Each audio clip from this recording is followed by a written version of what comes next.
In this video, we talk about the newly released Vivo X300 Pro, and we will make a separate video on the X300 as well. Stay tuned for that.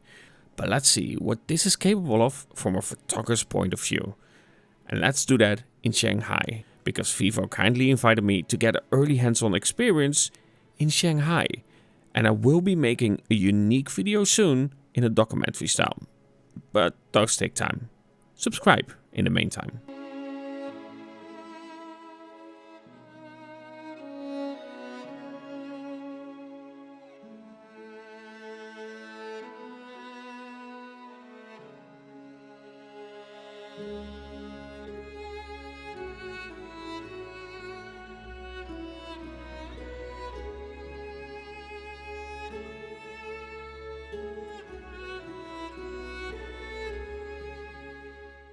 Now, before we start showing the experience of the camera itself, let's have a quick look over the specifications. We have a 6.78 inch AMOLED display with a peak brightness of 4500 nits, but also a dimness of 1 nit. It comes with an IP68-69 rating, a storage from 256GB up to 1TB being dual UFS 4.1, RAM from 12GB up to 16GB, and then a bit of a part that matters a lot. The global version in some regions will have a smaller 5440 mAh battery.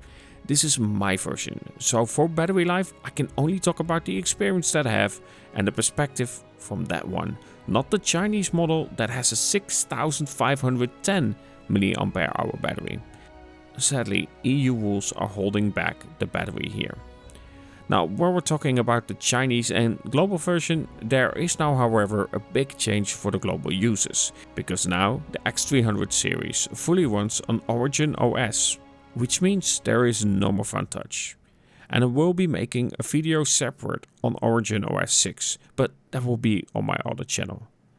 Charging speeds are up to 90 watt and of course 40 watt wireless. However, another EU trend that is affecting us, with no charger being included. So while it gave people finally the USB-C on iPhones, it is also taking a lot away from us. For the fingerprint scanner, it's the ultrasonic one, and it comes with of course USB 3.2. For the CPU, it uses the MediaTek Dimensity 9500. Now after all that, we finally go to the part that we care about, the camera hardware. We have a 50 megapixel sensor that comes with a 1/1.28 inch sensor size, 24mm equivalent and an f-stop of 1.6. For the ultra wide we have a 50 megapixel resolution as well, a 1/2.76 inch sensor size, and it's a 15mm equivalent focal length with an f-stop of 2.0. To then, the new HBB periscope sensor, which is also a 1/4 inch sensor size, 200 megapixel resolution and naturally 85mm equivalent with an f-stop of 2.7. Video recording is all the way up to 8K and 30 frames per second, and then the part that I actually am really happy with. 4K 120 frames per second 10-bit log video recording is now fully supported on it as well. And then of course, when it comes to this global version of the Vivo X300 Pro, we also now have that camera kit. So let's discuss this new Vivo X300 Pro and my experience so far. So there's a new feature on the Vivo X300 that I actually really like. I often talk about the way that they approach photography, computational photography and AI enhancements when it comes to the photography side of it. But with the Vivo X300 we actually have something new, which is called native lighting. Which it does is allows far less processing, as in it doesn't do any processing. So you turn it on, not only is the shot faster, but you actually get what the scene itself is, instead of having something that is more produced. This is a perfect setup to test out that native lighting.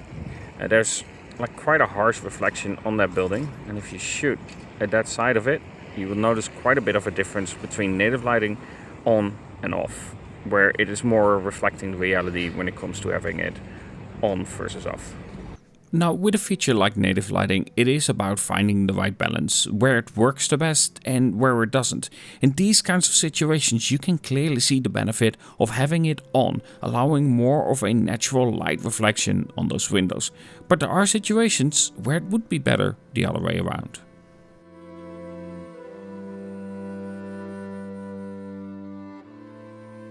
Now, I would say when it comes to my kind of photography, it's often related to European style buildings and of course nature.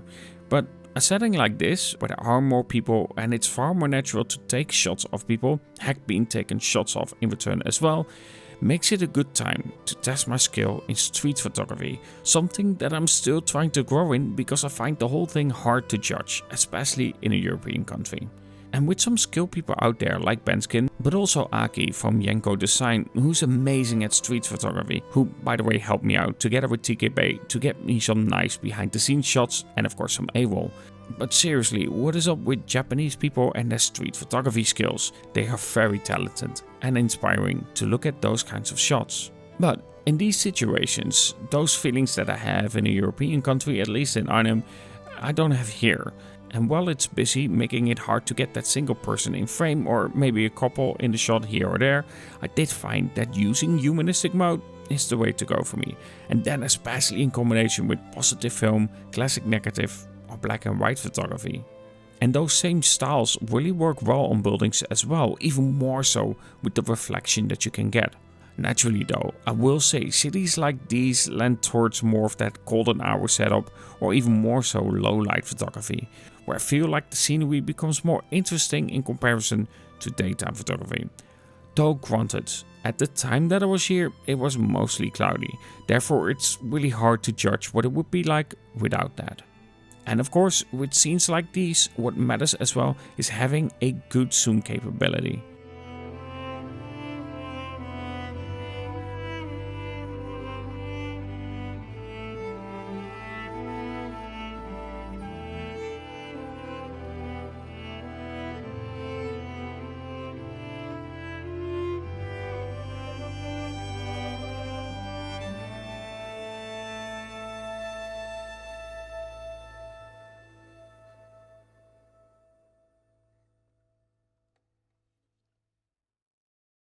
So with the X300 Pro, we actually get that additional lens as well that we see with the X200 Ultra.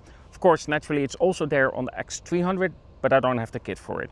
The lens that we got with the X200 Ultra is also attachable for this one. It will have a new NFC chip, and it's said that when it comes to using that, it will actually start the mode itself instead of having to then go to the mode itself separately. But for now, I just have a button right on the camera app itself that does make it a lot easier to use. And naturally, with phones being so limited with the sensor sizes, having that additional lens with far less AI interference that we did have on the X200 Ultra when it comes to 800mm equivalent, you get a lot more shots that come out like this. Now realistically, when it comes to zooming into people, you can still see some effect on them, be it the skin or just the overall effect on the shot itself. So for me, that's the one part that a lens attachment still needs a bit of improvement on. But naturally, when using an attachment like this, shots will come out far better than it would natively do. Be it for instance the depth of field, or for instance the quality of the shot itself.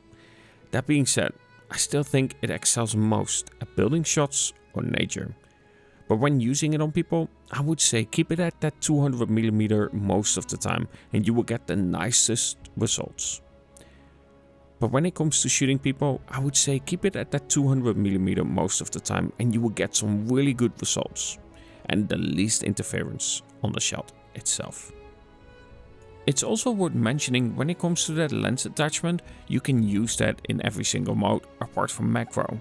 This means that you have a lot more freedom compared to what you have on the X200 Ultra that was limited to that special mode for it. Now there are of course impressions that I have so far when it comes to the Vivo X300 Pro after using it in Shanghai. I will however need to wait to test it out a little bit longer to see different situations and the performance during that. That being said, there are some things that I've noticed while using it. It being the EU model, having a 5440 mAh battery and using it a lot will mean that battery life isn't amazing like the X200 Pro. If you are looking for a phone with the best battery life, that still is the X200 Pro. Having that limitations because of EU rules does make it suffer in terms of the battery life. In everyday use, this will easily make it till the end of the day. Are you shooting a lot? Be sure to take a little bit of a charger with you. Now, in terms of day-to-day use, I will also give a really good compliment about the software experience. Not only is the experience really smooth, also the bounciness of the animations and everything that works around it works really well. And therefore, in day-to-day use, this has been a really smooth experience on the Vivo X300 Pro and the X300. So these were my initial impressions of the Vivo X300 Pro and its performance so far in Shanghai. Naturally, I really want to thank Vivo for sending me over to there and test out the device itself. But just for clarification, my opinions are still my own. Either way, I do hope that you enjoyed this video. And before we leave, I also personally want to thank Aki and TK Bay for helping me out with some behind the scenes shots. That is very helpful to add a little bit more of a dynamic to the shot itself, but also especially the video. Either way, I do hope that you enjoyed the video, and of course, before we leave, I really want to thank my members. Thank you so much for the support, I really appreciate it. For you guys, I will upload some WAV files as well. Either way, thank you so much for watching this video, and of course stay tuned for a lot more coverage on the Vivo X300 Pro, the Vivo X300, and I will also be getting the Xiaomi 17 Pro Max and see how that performs when it comes to the camera. Stay tuned for all of that, and of course comparisons between the X300 Pro, X200 Pro, X300 Pro, and then of course the X200 Ultra, but also versus the Xiaomi 15 Ultra. Naturally, one of the most exciting phones that I've used so far is actually the X300, so stay tuned for that video that will be coming hopefully next week, because naturally normal life is returning as well. Either way, hope you enjoyed this video, and of course talk to you guys in the next.